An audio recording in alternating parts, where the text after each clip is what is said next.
एक बार गौतम बुद्ध एक जंगल के रास्ते से गुजर रहे थे।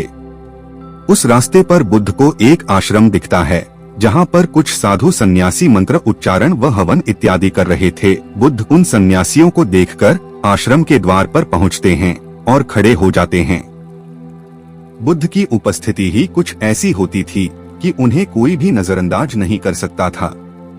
यहाँ तक कि उनके शत्रु भी उनकी तरफ आकर्षित होने से खुद को रोक नहीं पाते थे, परंतु फिर भी वह लोग अपने अहंकार के कारण बुद्ध का विरोध करते थे और उन्हें अपना शत्रु मानते थे। बुद्ध आश्रम के द्वार पर खड़े थे। सभी सन्यासी अपने कार्यों में व्यस्त थे, परंतु बुद्ध की प्रभावशाली उपस्थिति के कुछ क्षण बाद अपने आप ही उन सन्यासियों का ध्यान द्वार की ओर चला जाता है और वे बुद्ध को देख लेते हैं। कुछ क्षण के लिए तो वे सन्यासी बुद्ध को देखते ही रह जाते हैं, मानो जिस ईश्वर के लिए वे सन्यासी तप कर रहे थे वह ईश्वर स्वयं उनके सामने आकर खड़ा हो गया हो। उस आश्रम का मुखिया, जिसका नाम उरुविला कश्यप था, वह बुद्ध से आग्रह करता है कि वे आश्रम में प्रवेश करें। उस समय उरुविला कश्यप की बहुत ख्याति थी। उन्हें एक ज्ञानी सन्यासी माना जाता था। उरुविला के लोग उनका बहुत आदर सम्मान करते थे। उरुविला एक जगह का नाम था। उरुविला कश्यप बुद्ध से उनका परिचय पूछते हैं। बुद्ध उरुविला कश्यप को अपना परिचय देते हैं। जैसे ही उरुविला कश्यप और अन्य सन्यासियों को बुद्ध का परिचय पता लगता है, तुरंत उनका बुद्ध के प्रति व्यवहार बदल जाता है। इसमें समझने वाली बात यह है कि जब तक उन सन्यासियों को पता नहीं था कि बुद्ध कौन है, तब तक तो वे बुद्ध के प्रति आदर भाव से भरे पड़े थे। लेकिन जैसे ही उन्हें बुद्ध का वास्तविक परिचय मिलता है, उनका व्यवहार बुद्ध के प्रति बदल जाता है। ऐसा क्यों होता है, आइए समझते हैं।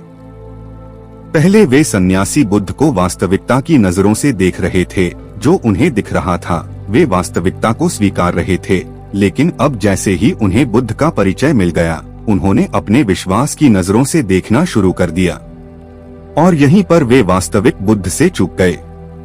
विश्वास की नजरों से देखने का अर्थ है उन सन्यासियों ने बुद्ध को देखने की बजाय बुद्ध के प्रति जो नजरिया उन लोगों ने अपने मन में बना रखा था, उन्होंने उसी नजरिए से देखना शुरू कर दिया। उरुविला कश्यप बुद्ध से पूछते हैं, अच्छा तुम वही हो जो ईश्वर को नहीं मानते? बुद्ध उत्तर देते हैं, मैं ईश्वर को मानने पर विश्वास नहीं करता, मैं ईश्वर को जानने पर विश्वास करता हूँ। जो तुम मानते हो वह गलत हो सकता है, लेकिन जो तुम्हारा अनुभव है उसे गलत करने का कोई तरीका नहीं।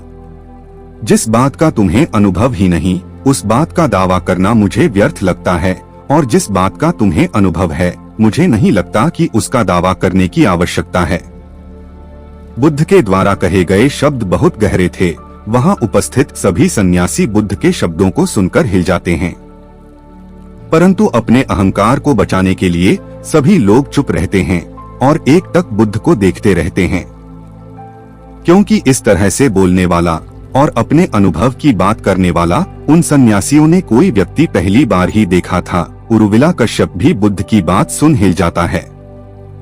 प्रश्न अगर सही हो, बात अगर अनुभव की हो, तो वह किसी को भी हिला सकती है। उरुविला कश्यप बुद्ध से कहता है, रात ज्यादा हो गई है, इस विषय में वार्ता हम कल करेंगे, अभी आप मेरी कुटिया में जाकर विश्राम करिए। बुद्ध उरुविला कश्यप से कहते हैं, नहीं मुनिवर, मैं अपनी उपस्थिति से किसी को कष्ट नहीं देना चाहता।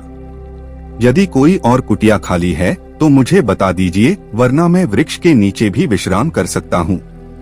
उरुविला कश्यप का एक शिष्य कहता है, गुरुदेव, एक कुटिया खाली है, परंतु उसमें एक जहरीला सांप रहता है, उसमें रात बिताना सुरक्षित नहीं है। बुद्ध कहते हैं, आप चिंता न करें, मेरे विश्राम की व्यवस्था आप उसी कुटिया में कर दीजिए।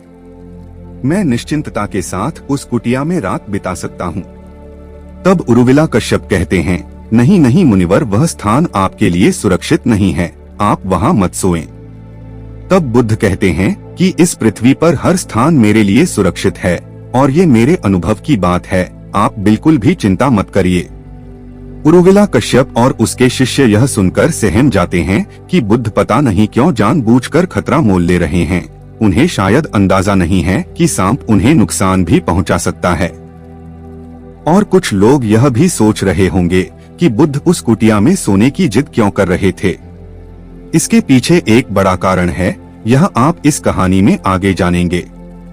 कहा जाता है कि जब व्यक्ति आत्मज्ञान के करीब होता है तो उसके आसपास के सांपों को यह बात सबसे पहले पता लगती है। सिद्धार्थ भी जब ध्यान में लीन थे, जब वे आत्मज्ञान के करीब थे तो उनके शरीर पर भी सांप को चलते हुए देखा गया था। बुद्ध का आसन उस कुटिया में बिछा दिया जाता है। बुद्ध उस कुटिया में जाते हैं और ध्यान की अवस्था में बैठ जाते हैं। कुछ समय बाद जब बुद्ध अपनी आंखें खोलते हैं तो क्या देखते हैं कि उनके सामने एक काले रंग का सांप फन फैलाए बैठा हुआ है। बुद्ध उस सांप से कहते हैं, मित्र, अब यह स्थान तुम्हारे लिए सुरक्षित नहीं रहा है। तुम कुछ नहीं भी करोगे तब भी यह लोग तुम पर हिंसा कर सकते हैं, तुम्हें मार भी सकते हैं। इसलिए अब तुम्हें इस स्थान को छोड़कर जंगल की ओर चले जाना चाहिए, क्योंकि मनुष्य भय से पीड़ित है। जहाँ उसे भय दिखता है वह उसे खत्म कर देना चाहता है। मनुष्य भय से इतना भयभीत होने के कारण वह अपने जीवन के अलावा किसी और प्राणी के जीवन के बारे में सोचता ही नहीं। बुद्ध की बात सुन वह सांप जंगल की ओर चला जाता है। सुनने में थोड़ा अजीब लगता है। आप लोगों के मन में प्रश्न भी उठता होगा कि सांप बुद्ध की बात कैसे समझ सकता था।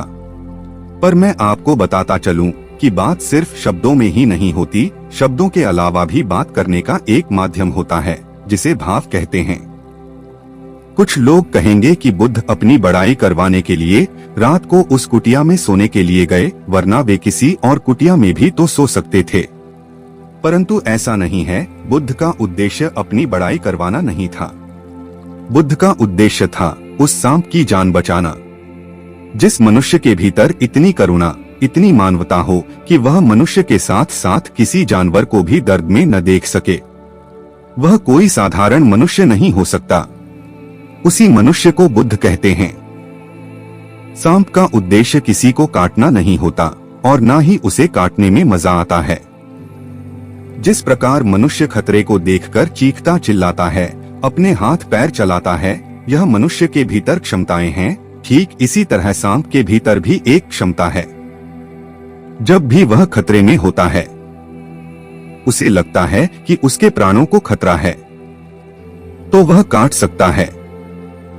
लेकिन सांप की बौखलाहट को हमें समझना चाहिए और उसे मारने की बजाय उसे जंगल में ले जाकर छोड़ देना चाहिए, क्योंकि बहुत ही सरल सी बात है कि जब हम किसी को जीवन दे नहीं सकते तो हमें किसी का जीवन लेने का कोई अधिकार नहीं है।